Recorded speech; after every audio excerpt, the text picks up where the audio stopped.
Shalom, Bapak Ibu yang dikasihi Tuhan. Selamat datang kembali di Bible Study Online CK7. Pada hari ini kita akan membahas dari 1 Tawarik 4. Dan sebelum kita masuk lebih dalam lagi, sebelum kita sama-sama belajar mengenai apa yang Tuhan inginkan di dalam 1 Tawarik 4 ini, mari saya mengajak Bapak Ibu dimanapun Bapak Ibu berada, kita sama-sama memuji menyembah Tuhan, kita tinggikan namanya, kita minta urapan Tuhan turun atas kita semua. Mari kita berdoa. Kurya wata shanda karawata sikika, kiara la la la la wata shande. Oh haleluya. Kurya wata sikika karya wata shanda karawata sikika. Terima kasih Yesus, terima kasih Bapa. Haleluya. Bersyukur padamu Tuhan. Terima kasih. Terima kasih. Ajarku mengerti segala rencanamu. Ajarku berserah hanya padamu. Pimpinlah jalanku dalam terang firman-Mu. Ajarku berharap hanya padamu.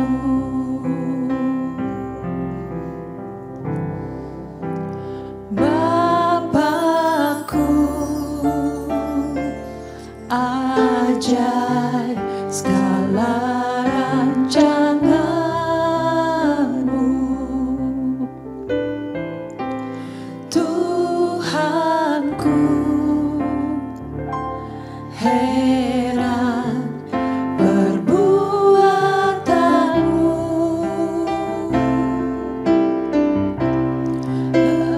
Engkau sanggup mengadakan segala yang ku perlukan menurut kehendak-Mu. Terjadilah.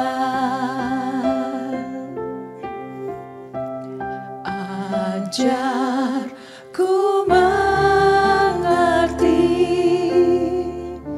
segala rencana-Mu. Ajarku berserah hanya padamu. Pimpin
terima kasih Tuhan.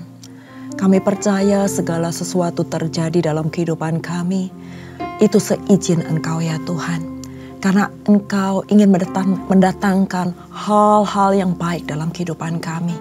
Ajar kami percaya atas rencana-Mu yang indah Tuhan. Kalaupun saat ini Tuhan, kami mengalami hal-hal yang mungkin tidak kami mengerti. Ajar kami Tuhan, tetap percaya bahwa segala sesuatu akan indah pada waktunya. Terima kasih Bapa, terima kasih untuk pujian penyembahan yang begitu indah. Terima kasih untuk hadirat-Mu, terima kasih untuk lawatan-Mu Tuhan.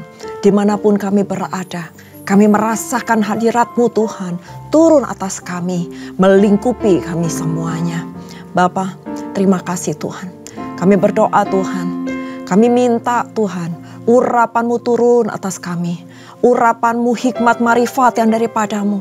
Pewahyuan-pewahyuan yang baru. Pengertian akan firman-Mu yang lebih dalam lagi Tuhan. Kami minta Tuhan daripada-Mu.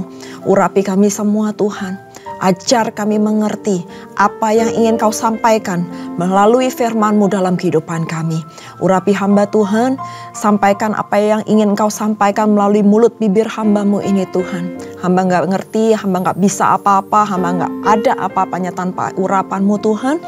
Sembunyikan hamba di balik salib-Mu, biar setiap kata-kata yang keluar dari mulut bibir hamba itu semuanya berasal daripada-Mu. Terima kasih Bapa, kami mulai pembelajaran kami pada hari ini, pada malam hari ini, hanya di dalam nama Tuhan Yesus. Haleluya, amin. Sekali lagi saya ucapkan selamat datang untuk Bapak Ibu yang baru saja bergabung dengan kami pada malam hari ini. Nah, pada hari ini kita akan belajar pembahasan kita mengenai keturunan Yehuda dari cabang lain dan juga keturunan Simeon. Ini adalah sebuah kitab yang menarik menurut saya karena ada dua ayat yang sangat-sangat familiar, yang sangat menjadi ayat emas bagi kita semua. Dan saya percaya pembelajaran kita pada malam hari ini pasti akan memberkati Bapak Ibu dan juga termasuk dengan saya. Kalau kemarin kita sudah membahas mengenai keturunan Daud, apapun siapapun yang ada di dalam keturunan Daud, Allah ingin menggenapi janjinya bahwa akan ada Mesias yang lahir dari keturunan Daud. Nah, pada hari ini kita akan baca sama-sama dari keturunan Yehuda dari cabang lain. Saya nggak akan bacakan semuanya, kita akan baca sampai ayat 10 saja. Setelah itu saya akan membahas atau mengulas dua ayat yang sangat penting dalam kitab 1 Tawarik 4 ini. Ayat yang pertama, anak-anak Yehuda ialah Peres, Hesron, Karmi, Hur, dan Syobal. Reaya, anak Syobal, memperanakan Yahat. Dan Yahat memperanakan Ahumai dan Lahat. Itulah kaum-kaum orang Zorah. Inilah anak-anak Etam, Yisriel, Isma, dan Ibbas. Nama saudara perempuan mereka adalah Haselelponi. Lalu Pnuel, Bapa Gedor, dan Ezer, Bapa Husa. Itulah keturunan Hur, anak sulung Efrata, Bapa Betlehem. Asyur, Bapa Tekoa, mempunyai dua istri, yaitu Hela dan Naara. Naara melahirkan baginya Ahusam, Hefer, Temeni, dan Ahastari. Itulah anak-anak Naara. Anak-anak Hela ialah Zeret, Yesohar, dan Etnan. Kos memperanak Anub, Hesobeba, dan kaum-kaum Aharhel bin Harum. Ayat 9 dikatakan, Yabes dimuliakan daripada saudara-saudaranya. Nama Yabes itu diberi ibu kepadanya sebab katanya, aku telah melahirkan dia dengan kesakitan. Yabes berseru kepada Allah Israel, katanya, kiranya Engkau memberkati aku berlimpah-limpah dan memperluas daerahku. Dan kiranya tangan-Mu menyertai aku dan melindungi aku daripada malapetaka, sehingga kesakitan tidak menimpa aku. Dan Allah mengabulkan permintaannya itu. Nah, Bapak Ibu yang dikasihi Tuhan, selanjutnya dari pasal ini juga selain membahas keturunan dari Yehuda dan juga di perikop berikutnya di ayat yang ke-24 membahas mengenai keturunan Simeon. Nah, setelah 70 tahun bangsa Yehuda dibuang ke negeri Babel, kita melewati satu generasi. Dan setelah itu terbitlah generasi yang baru, karena dianggap satu generasi itu biasanya rata-rata berusia berumur 70 tahun. Dan tiba saatnya pada saat Raja Kores memerintah, beliau mengizinkan mereka untuk kembali ke Yerusalem demi membangun sebuah kehidupan yang baru. Nah, bayangkan Bapak Ibu yang dikasihi Tuhan bahwa generasi muda yang mungkin belum mengenal apa yang harus mereka lakukan, mereka harus memulai kehidupan mereka yang baru, gak punya apa-apa, dan bahkan mereka baru saja habis dibuang, diasingkan, dikucilkan, gak dianggap. Yang tersisa adalah Yerusalem yang sudah hancur luluh, dan warisan mereka adalah cuman kekalahan, penjajahan, dan rasa sakit yang tersisa dalam kehidupan mereka. Dan seperti itu sebenarnya generasi yang baru ini dilahirkan. Generasi yang harus memulai sesuatu kehidupan dari kehidupan yang pahit. Nah, kitab Tawarik sengaja ditulis untuk menyapa, untuk mengingatkan bahwa ada generasi yang baru yang terluka ini. Dan untuk menyemangati, untuk membangkitkan semangat yang baru terhadap kaum Yehuda ini sebagai umat yang dipilih oleh Tuhan. Caranya bagaimana? Mulailah dengan Tuhan. Nah, salah satu yang menarik adalah dari keturunan silsilah dari Yehuda yang penting yang dicatat oleh Alkitab sampai saat ini.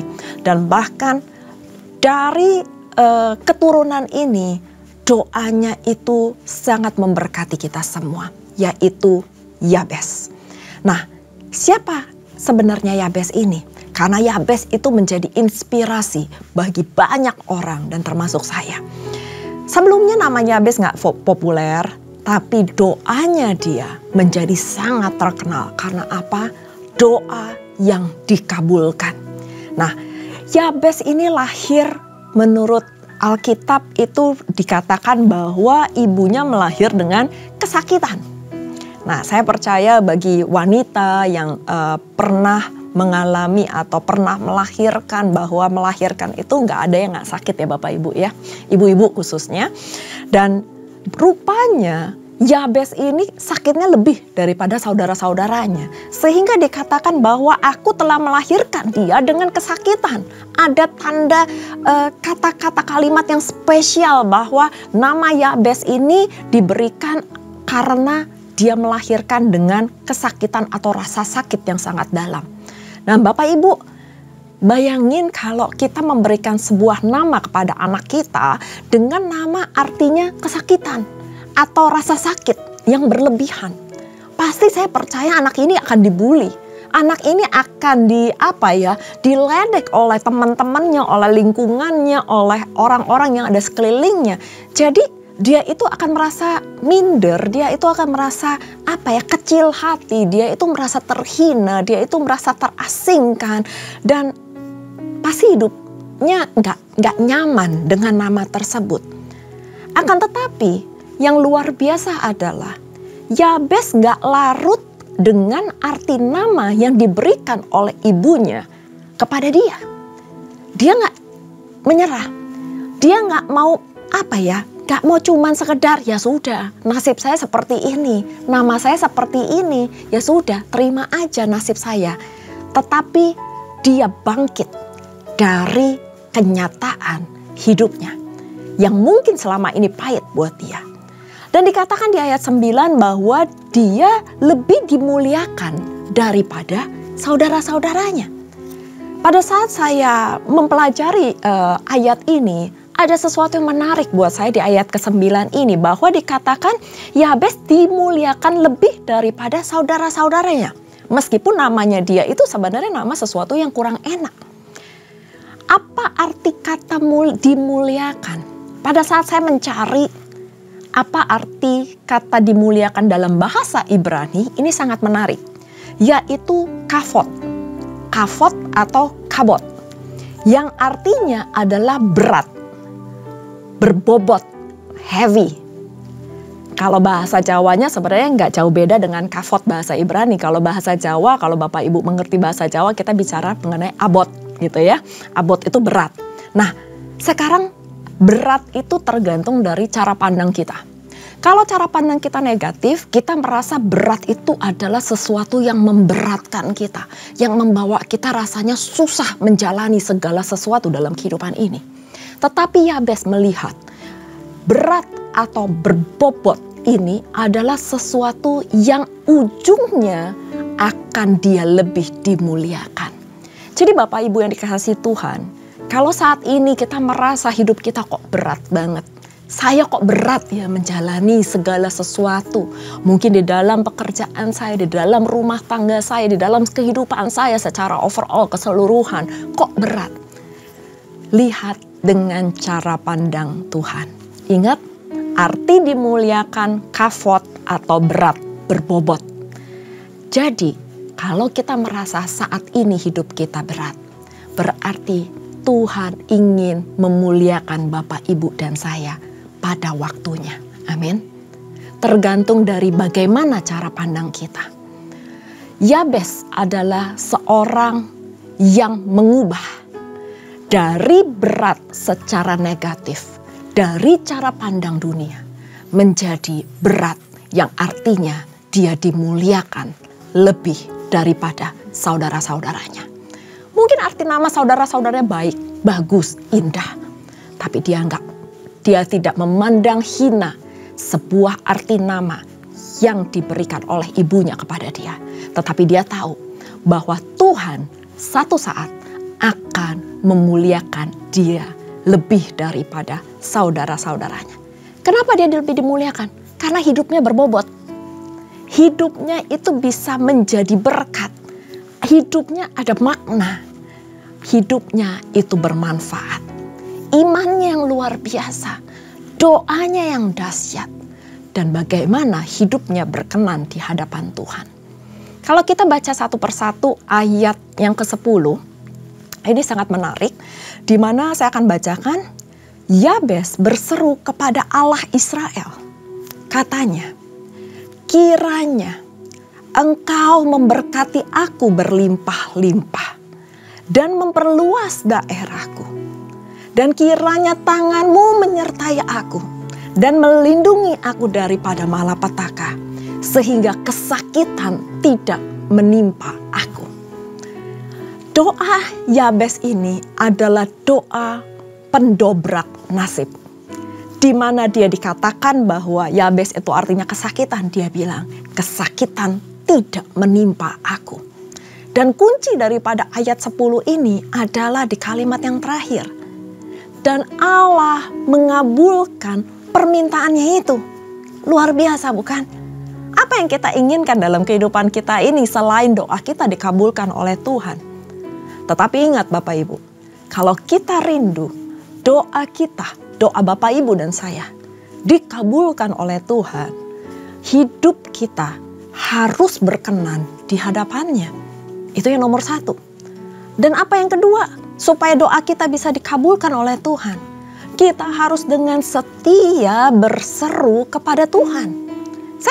Saya percaya Yabes ini gak cuma pertama kali berdoa seperti ini. Dia pasti dari kecil pada saat dia dihina, pada saat dia mungkin diejek sama orang-orang atau teman-teman di sekitarnya, dia mungkin sudah mulai berseru kepada Tuhan.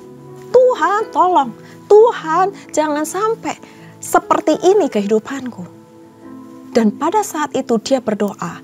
Ada 3 hal yang saya catat di sini. Bahwa yang pertama, dia minta Tuhan memberkati dia berlimpah-limpah. Berkat itu bukan hanya bicara tentang materi, Bapak Ibu yang dikasihi Tuhan. Berkat itu besar artinya. Pada saat kita diberkati dengan damai, sejahtera, sukacita yang melampaui akal pikiran manusia, itu udah sesuatu yang luar biasa. Masalah boleh ada dalam kehidupan kita. Yabes gak merubah namanya, tetapi ada damai sejahtera sukacita yang ada dalam kehidupannya.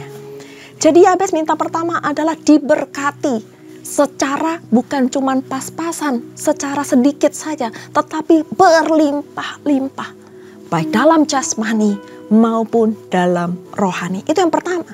Yang kedua, doa Yabes dia minta Tuhan memperluas daerahnya. Daerah ini adalah teritori, mencakup wilayah, pekerjaan, kekuasaan, pelayanan, apapun yang saat ini kita injak. Pada kemanapun kita melangkah, kita minta Tuhan untuk memperluas wilayah kita. Jadi Bapak Ibu, gak ada salahnya kita berdoa minta Tuhan memperluas wilayah kita, daerah kita, teritori kita. Selama hidup kita berkenan. Dan kalau Tuhan juga berkenan, Tuhan akan pasti menambahkan kapasitas di dalam kehidupan kita, atau wilayah kita, atau daerah kita. Dan yang ketiga, Yabes minta tangan Tuhan menyertai dan melindungi dia dari malapetaka, sehingga kesakitan tidak menimpa dirinya. Gak ada yang lebih penting dari kehidupan ini selain tangan Tuhan menyertai dan melindungi kita. Kalau tangan Tuhan yang maha kuasa itu menyertai melindungi kita dari malapetaka, saya percaya kesakitan itu tidak akan menimpa Bapak, Ibu, dan saya. Bukan berarti kita nggak pernah sakit.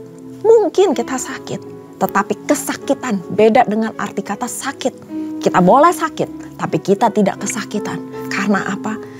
Malapetaka, tangan Tuhan akan selalu menyertai Bapak, Ibu, dan saya. Kemanapun kita melangkah, ada tangan Tuhan yang selalu menyertai. Doa yang sangat luar biasa Bapak Ibu. Doa yang lahir dari seorang anak yang dikutuk oleh mamanya dengan namanya. Akan tetapi permohonan doanya justru mematahkan kutuk. Mematahkan apa yang sudah diberikan oleh orang tuanya kepada dia. Karena Tuhan sanggup mengubah kutuk menjadi berkat. Ada sebuah perubahan yang totalitas. Dan Yabes menunjukkan bahwa berkat perlindungan hanya berasal daripada Allah. Pada saat dia menyerahkan totalitas, pada saat dia hidup berkenan di hadapan Tuhan, pada saat hidupnya berbobot buat Tuhan dan buat orang yang ada di sekitarnya, maka Tuhan mengabulkan doanya. Dan saya percaya apapun yang terjadi dalam kehidupan kita, kalau kita berkenan di hadapan Tuhan, Tuhan sanggup mengubah kutuk menjadi berkat. Bapak Ibu yang dikasihi Tuhan, saya nggak tahu bagaimana pengalaman kondisi Bapak Ibu dilahirkan. Jangan pernah menyerah. Jangan pernah bilang, ya sudah saya lahir seperti ini, saya dibesarkan seperti ini, nasib saya seperti ini. Nggak ada yang kebetulan dalam kehidupan ini. Tuhan punya rencana yang indah buat Bapak, Ibu, dan saya. Tergantung dari sudut pandang mana kita mau melihat. Bobot, berat, atau kita mau lihat satu saat hidup kita ini akan dimuliakan Tuhan. Tuhan sanggup mengubah kutuk menjadi berkat. Asal kita hidup berkenan di hadapan Tuhan. Jangan menyerah. Tetap percaya kepada Tuhan. Tetap mengandalkan Tuhan.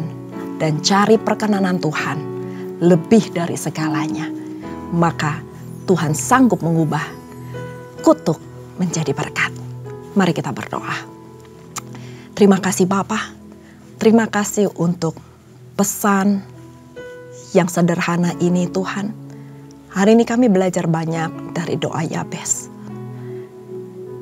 Kami tahu Tuhan, arti nama Yabes, kondisi Yabes dilahirkan.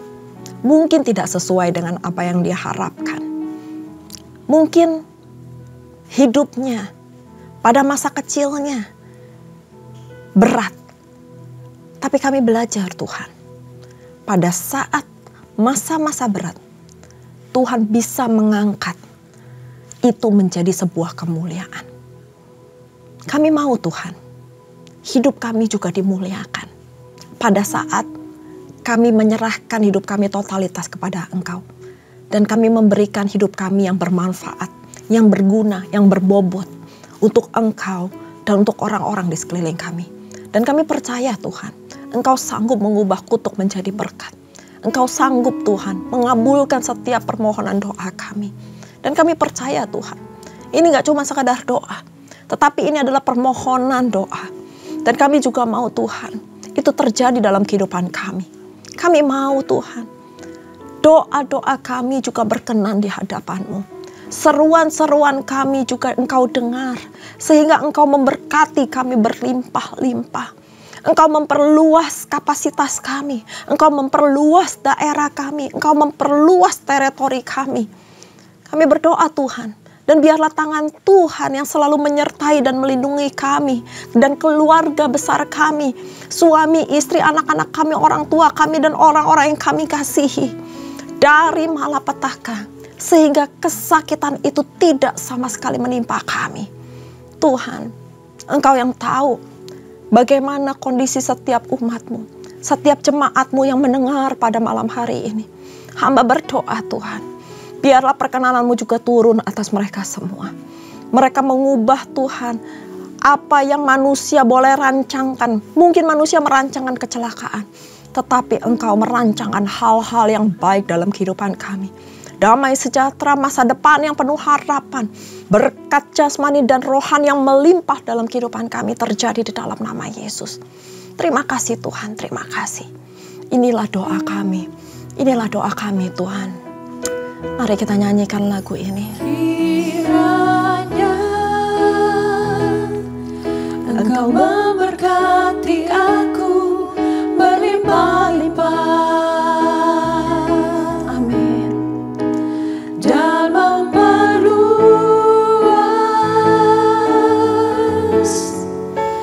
daerahku.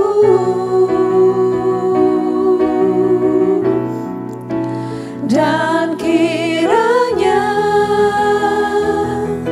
tangan-Mu menyertai aku dan melindungi aku daripada malapetaka, sehingga kesakitan tidak menimpa aku. Kiranya Engkau memberkati aku berlimpah-limpah dan memperluas daerahku. Dan kiranya tangan-Mu menyertai aku dan melindungi aku daripada malapetaka, sehingga kesakitan tidak menimpa aku. Amin. Mari Bapak Ibu yang dikasihi Tuhan, kita mengangkat kedua tangan kita dan kita siap menerima berkat. Terimalah berkat yang berlimpah-limpah dari Allah Bapa, kasih karunia di dalam anaknya yang tunggal, Tuhan kita Yesus Kristus, dan persekutuan manis dengan Roh Kudus menyertai Bapak Ibu sekalian mulai saat ini sampai Tuhan Yesus datang untuk kedua kalinya, menjemput kita di awan-awan permai dan bahkan untuk selama-lamanya. Mari kita yang sudah menerima berkat sama-sama katakan amin. Tuhan Yesus memberkati. Shalom.